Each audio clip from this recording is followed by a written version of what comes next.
زين. شكل رمضان خلينا نستقفض. ما شاء الله، عندنا بتول ومحمود، يعني انتم مجتهدين ونعرفكم ما شاء الله عليكم. الباقي اللي الحين ما ياو، فانا ببتدي اشرح لان احتاج الوقت صراحة. فبنبتدي ان شاء الله احنا، واللي يدخل معانا بعدين يدخل. زين. بسم الله الرحمن الرحيم. اوكي. So starting last time we stopped at اللي هو interested parties. Okay, looking at the interested parties من آخر مرة، يعني we have mentioned that the interested parties you can look at it through the power index and know how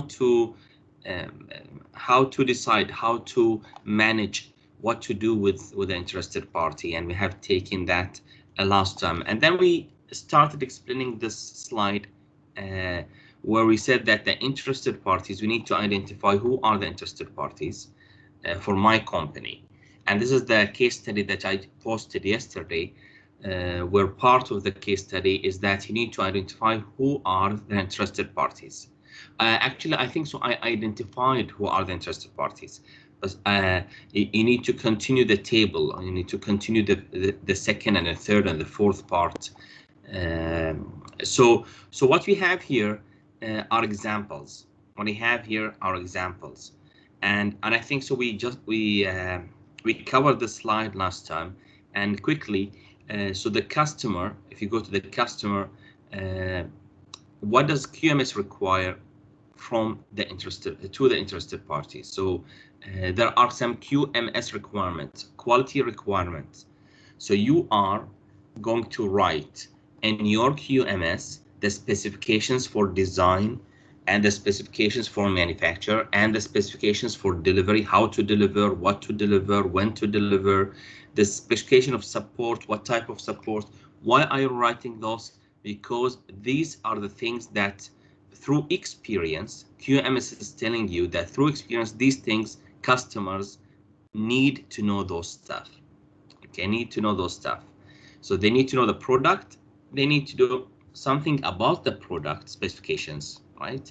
So if you're going to buy a product, you need to look at the product, the specification of the product.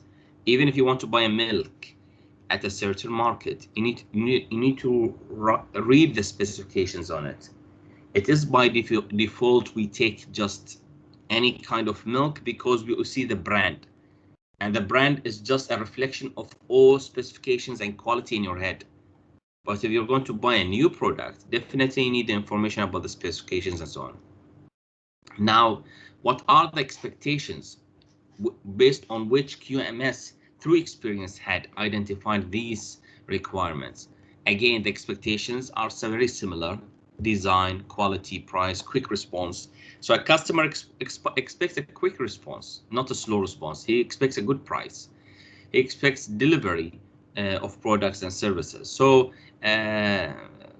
it depends on expectations. Now going back to the case study that I had posted yesterday. Now, delivery of products and services. This is an example. It may not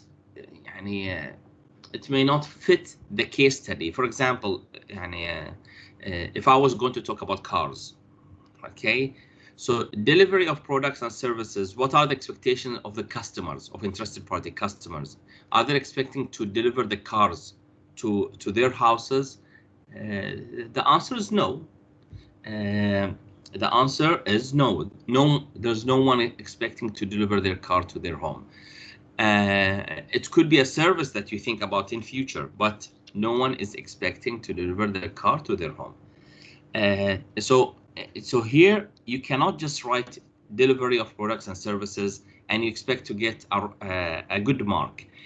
Why? Because this is just an example of telling you what are the expectations of the interested party. So you need to apply those examples inside here given to you in the slide to something suitable to the case study.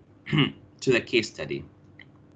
Okay, so it's just not a copy and paste into what is in the on the paper. Now going to the owners, again, the QMS requirements tells you, let me go to the expectations first. So what are the expectations of the owners? Owners want profit, they want return on investment, and they want transparency. Okay, so this is what they want. They want profit, they have put 1000 BD, they want by the end of the year, they will get 400 BD from that 1000. So there's a big return on investment of 40%. So they need these things. They need transparency, legal compliance. Now, what QMS is telling you, it means what that means, sustainable profitability. It means that you need to have a financial investment decision, very clear, written. You need to have some clear, important, support improvements. Actually, we should have something more than that.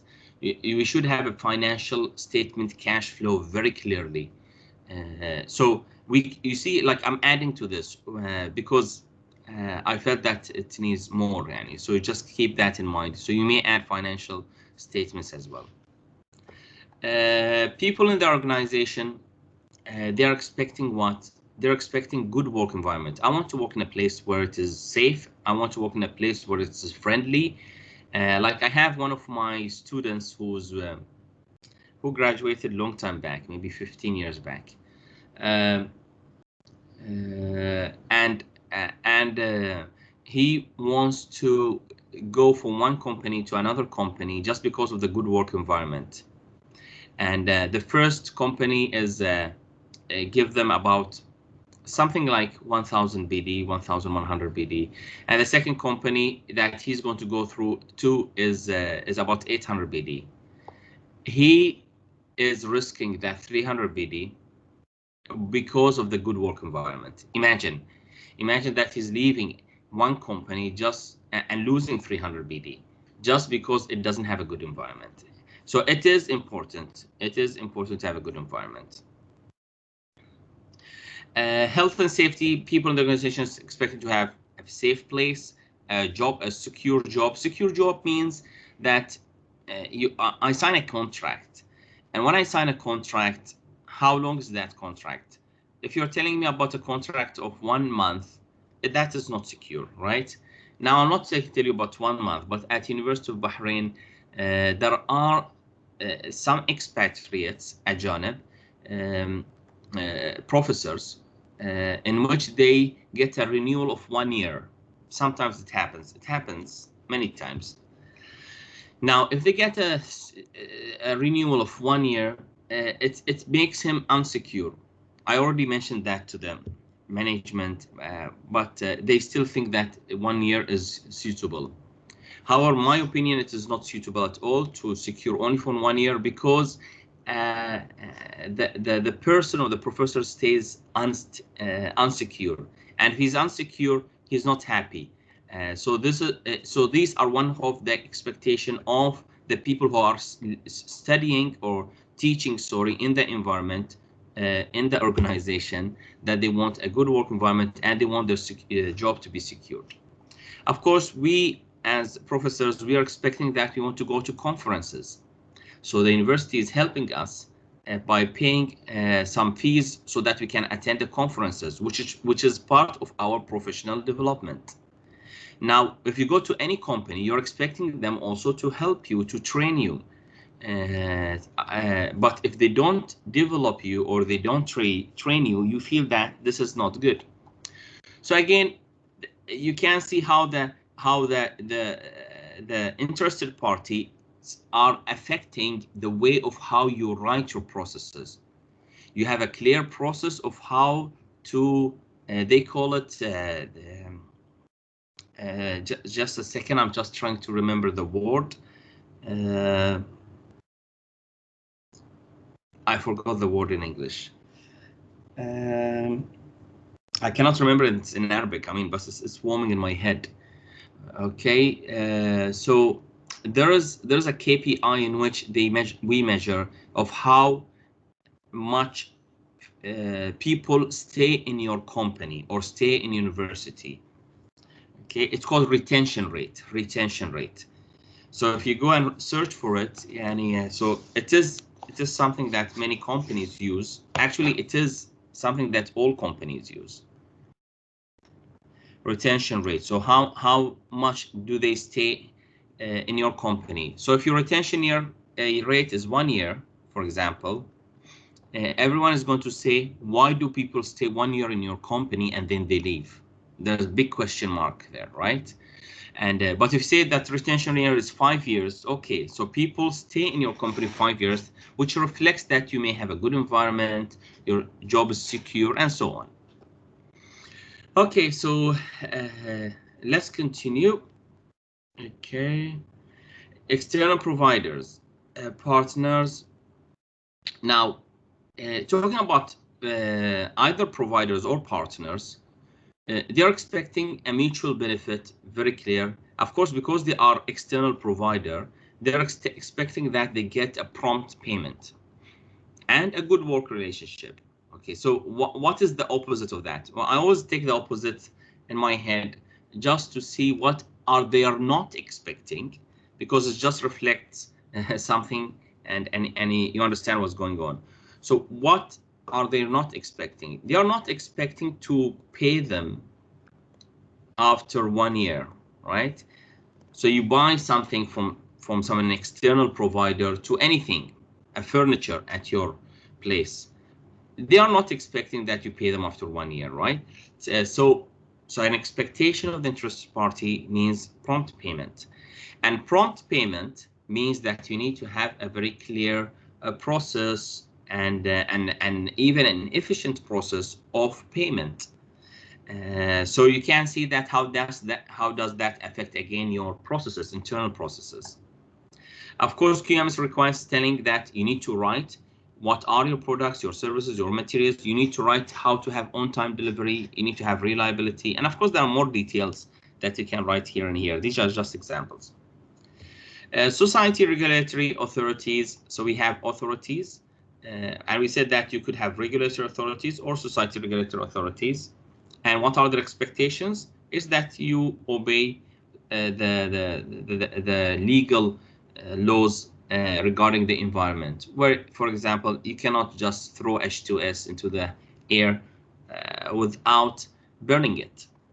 You burn it because you cannot have the limits of H2S to go beyond a certain limit, and that reflects also on CO or any other kind of gases that you already know. Okay, now continuing with that, so we have other interested parties who could be your residents living near you. So you may having a restaurant that is open in an area where you have a lot of residents.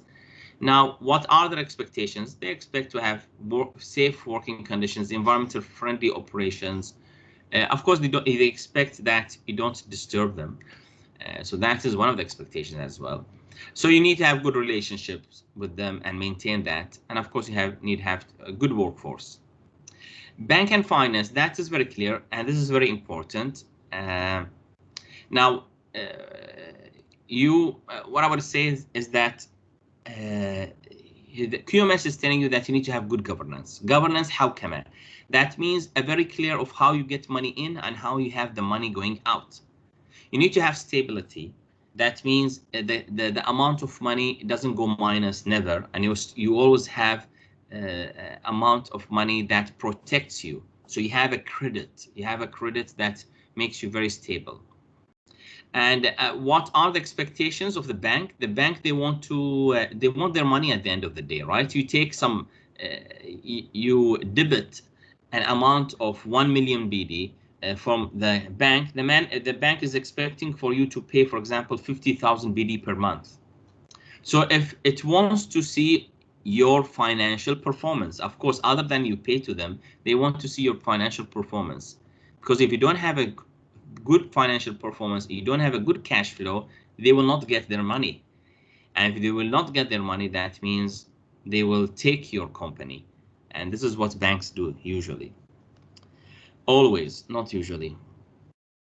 Okay, the next thing is trade unions. Again, if we have trade unions, their expectations to have everything is obeyed for the employment. So they want to protect the employees, الموظفين. So this is usually the trade unions. And QMS requirement is telling you that you need to have good expectations, realistic, and good cooperation with those people. Insurance. If you talk about insurance, you have health insurance, you have other types of insurance, but health insurance is very clear. Now, the insurance people, when they of course, you pay to them. For example, you pay to them 100,000 BD per year, and in University of Bahrain, for example. And what are the expectations? The expectations of those insurance people, when you pay them 100,000 BD per year, we expect as University of Bahrain that these insurance people, they provide health insurance to us. Okay, we are not talking about what are our expectations. We are talking about the expectations of the interested party, the insurance people. Now, the insurance people, they will be very happy if you have no claims.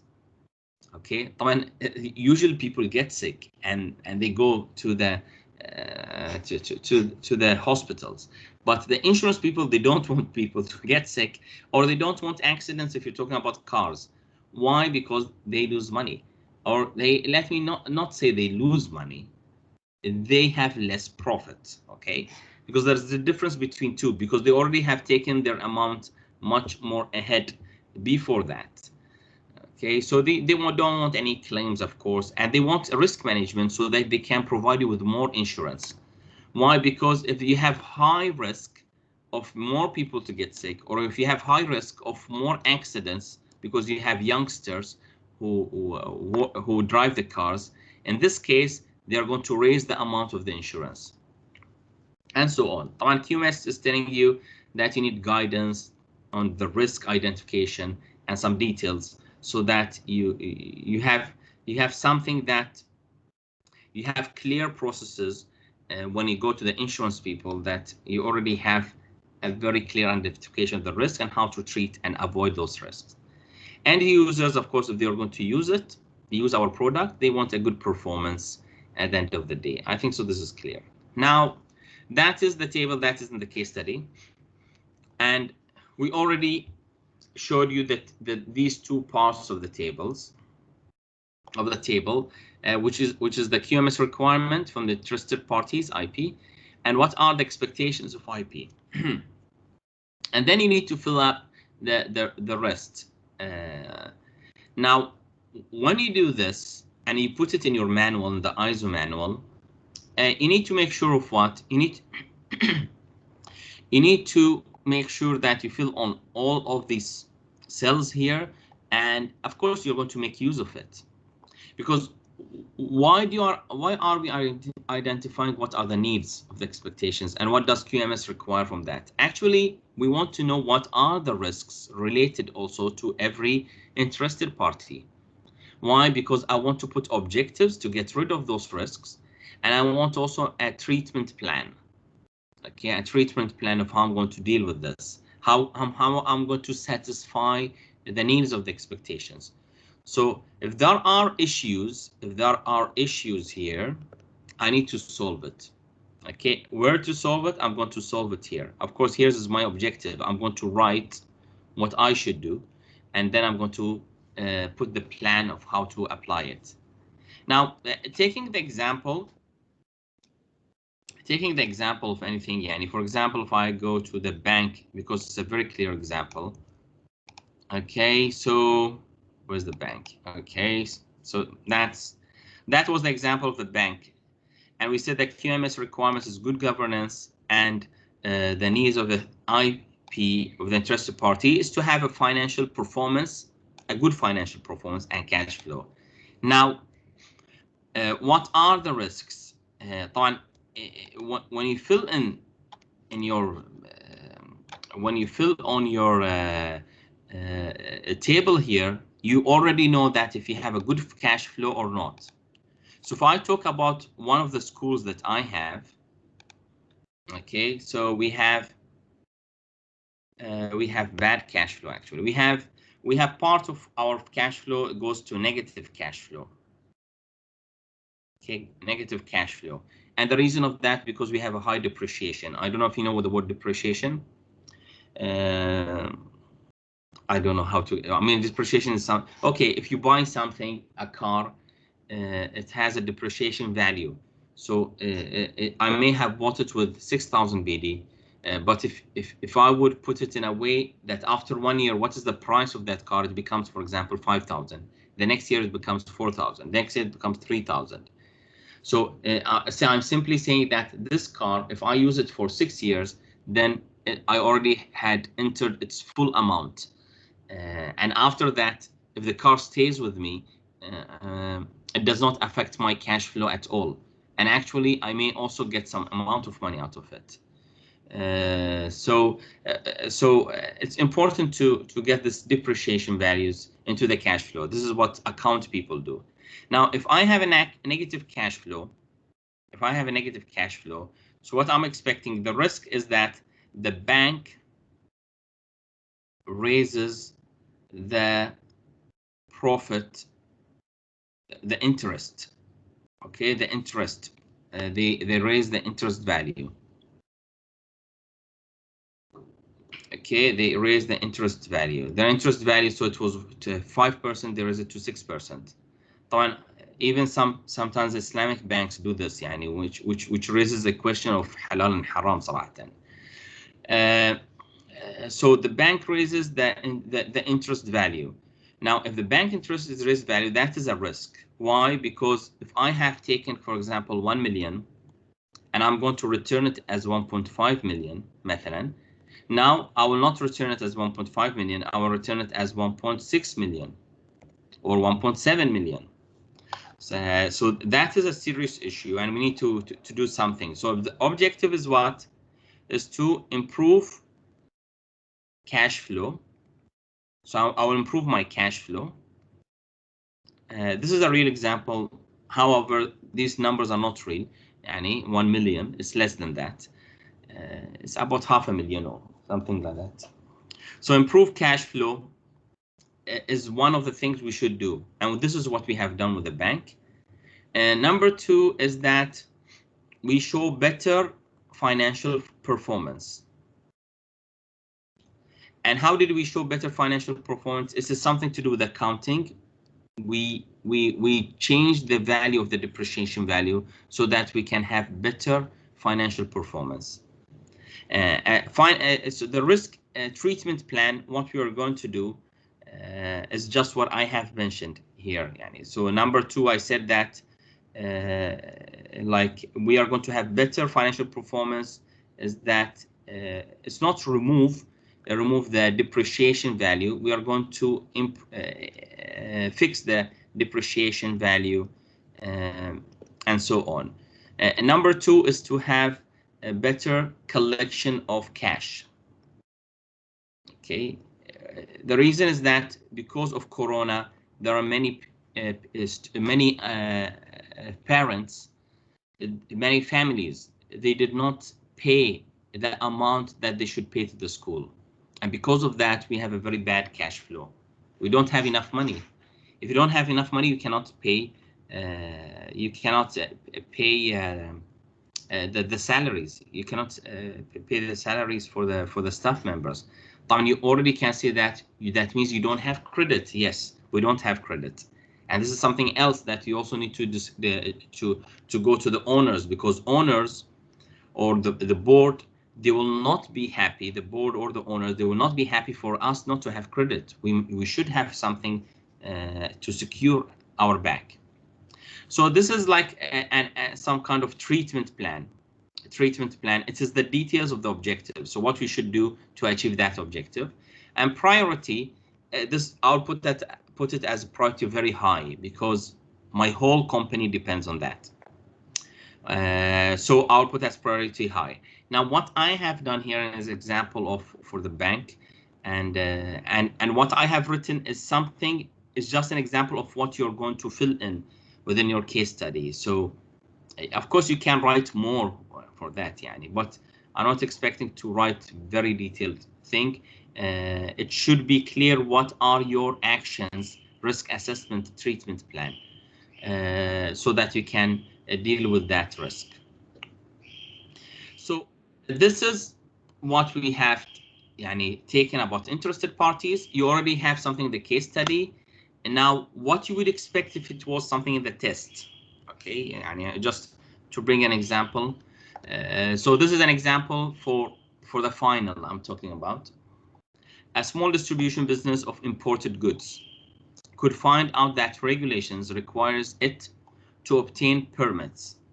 Okay, so we are a small business, and we need to bring we need permits, permit even. Okay, we need a license to bring these goods inside Bahrain. Okay, or any kind of authorization. For example, you want to bring oud وعنبر from outside Bahrain. Of course, you need permits, licenses, and all those. The local community expects it to provide safe working conditions.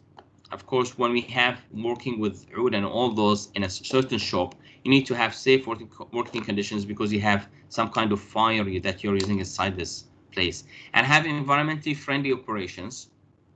Its shareholders demand a reasonable profit. Now, here, who are the interested parties? So that is one of the questions. Who are the interested parties? Customers are always an interested party. That I'm very clear that I have mentioned here.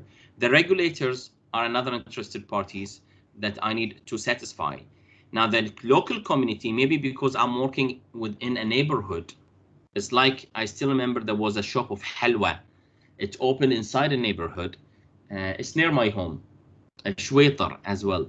And actually, people used to talk who used to live their place because they were worried about the safe condition, because they cook, and they heavily cook. But it's different from price actually. Whatever. I don't want to get into this. But you need to also satisfy the local community. Okay, in this case. Environmentally friendly operations. So there are some regulations maybe regard to the environmental society regulatory environment, which is Hayat al-Bi'a in Bahrain. Its shareholders demand a reasonable profit. So the shareholders is also one of it. Now you can see how I was trying to identify who are the interested parties here within this example. And I'm just telling you that some kind of an example like that, and I'm asking you to find who are the interested parties. What are the expectations of QMS in this case? What are their expectations? And what are the risks in this case? Maybe it's difficult to find risk in this case because this is a very general example. If I made it more specific, I would help you to identify what are the risks. So I don't think so I can bring the full table because it will not be applicable because you don't have an example. But I can bring this kind of general table. Somehow you can fill with general examples. So that was the part of interested parties. Do you have any questions about interested parties? Because the next part is something little different and of course much more easier. The difficult part I already finished, alhamdulillah. Any questions do you have?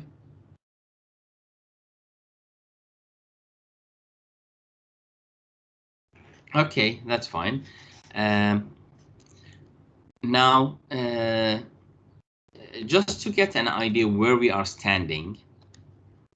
So what we have taken actually, you can see this is something new at the new ISO, but you can see how much time I spent because it is really an added value and very important. We need to understand the organization and its context and the needs and expectation of the interested parties. Now, part of the context of the organization is to understand what is the scope of QMS. This was also in the old one. Okay, and so and the next thing is that the things in red are the one which are the new stuff somehow. Determine the scope of QMS and quality management and its processes. So we are covering the part 4 here. We are covering part 4.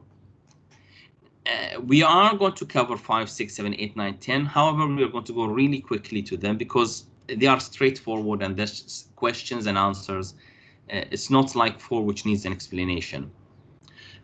So let me finish now with the scope of QMS and the quality system and its processes.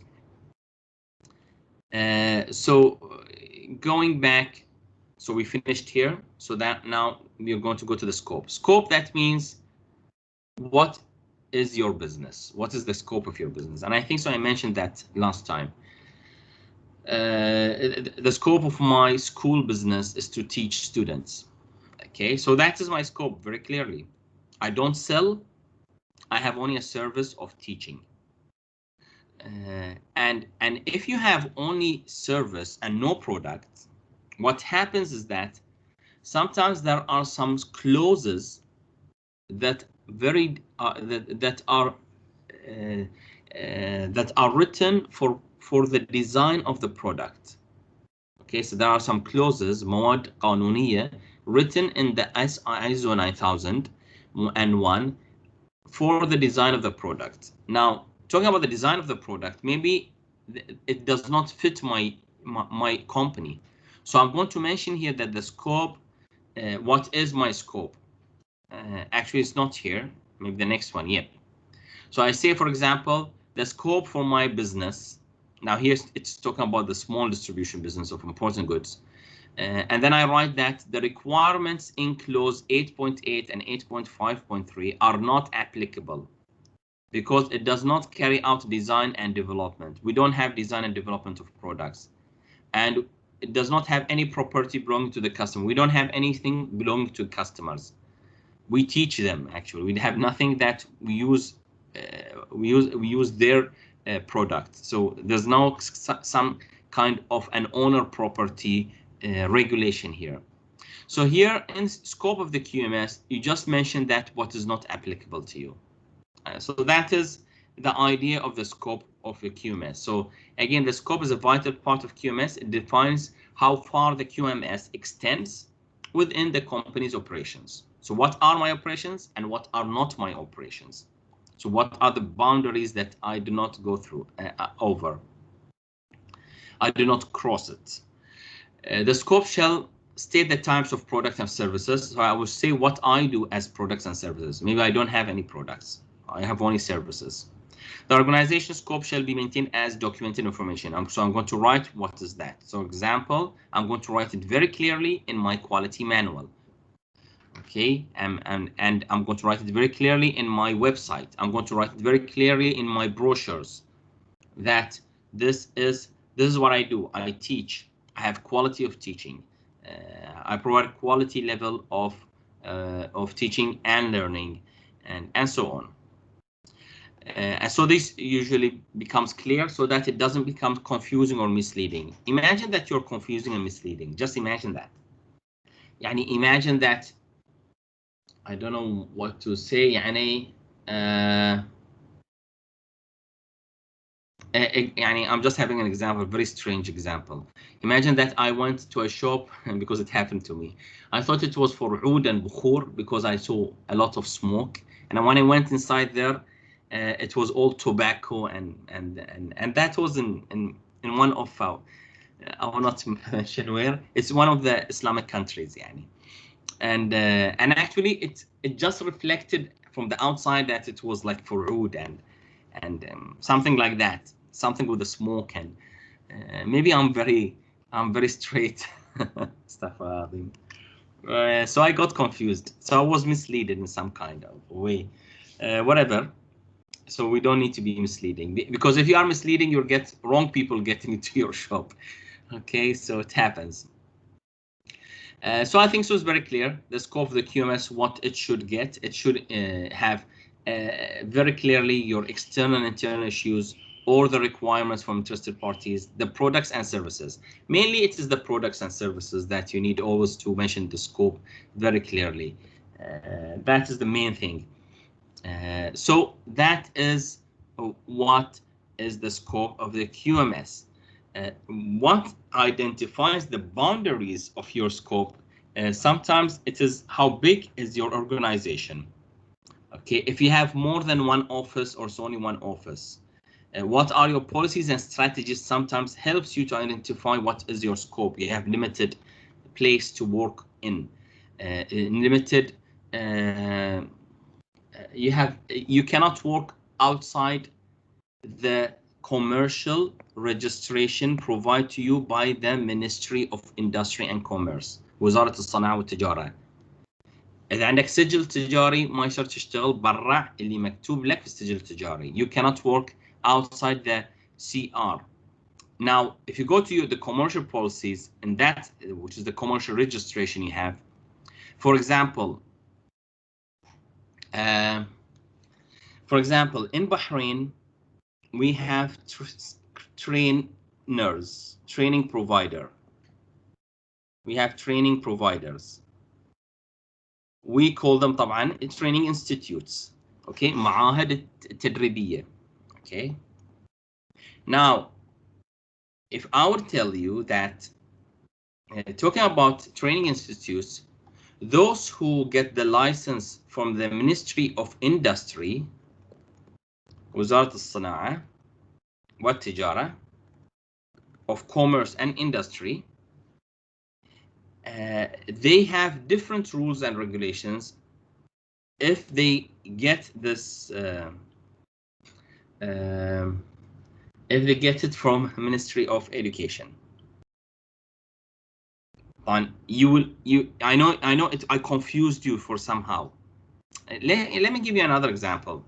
And why I'm saying this, because the people who are working here under this umbrella will work at a different, they have a different scope for those people working here. The people who are regulated by MOE or the Higher Education Council, they need to have clear programs, full programs, 1, 2, 3 years programs and so on, and or even few months. But it should be for those who are above 18. Here from the وزارة الصناعة والتجارة, they have above 18, but with certain specifications, but usually they train for less than 18. There are a lot of rules. Now, because of the rules and regulations and the regulatory body in which you get your license, you will have a different scope.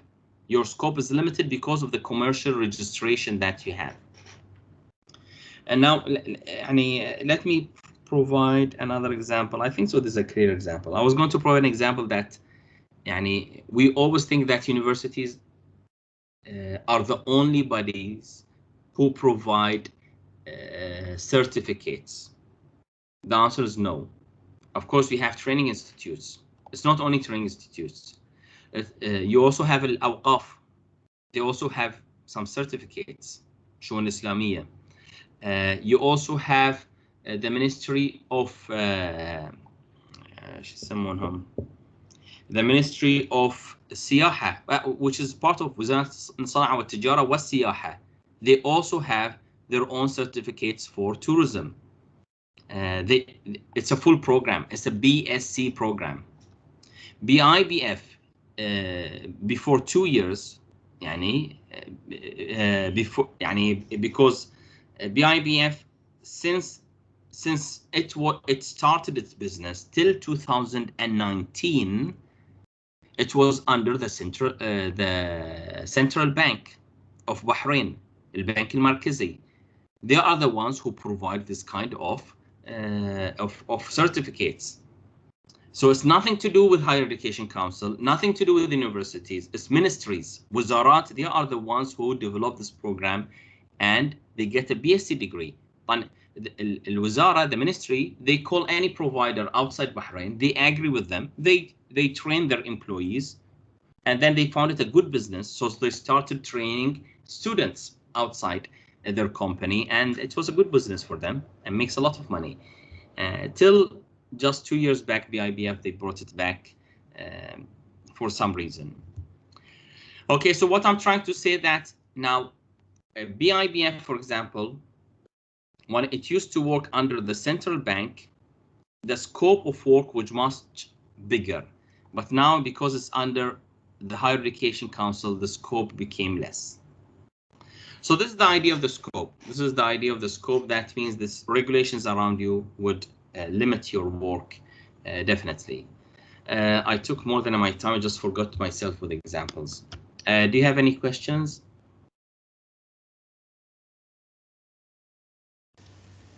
يعطيك العافية دكتور. Allah يعطيكم العافية. Thank you very much, and inshallah we'll see you on Thursday to continue with the rest. The rest we are going to really be fast to cover them inshallah. يعطيكم العافية وفي أمان الله. مع السلامة.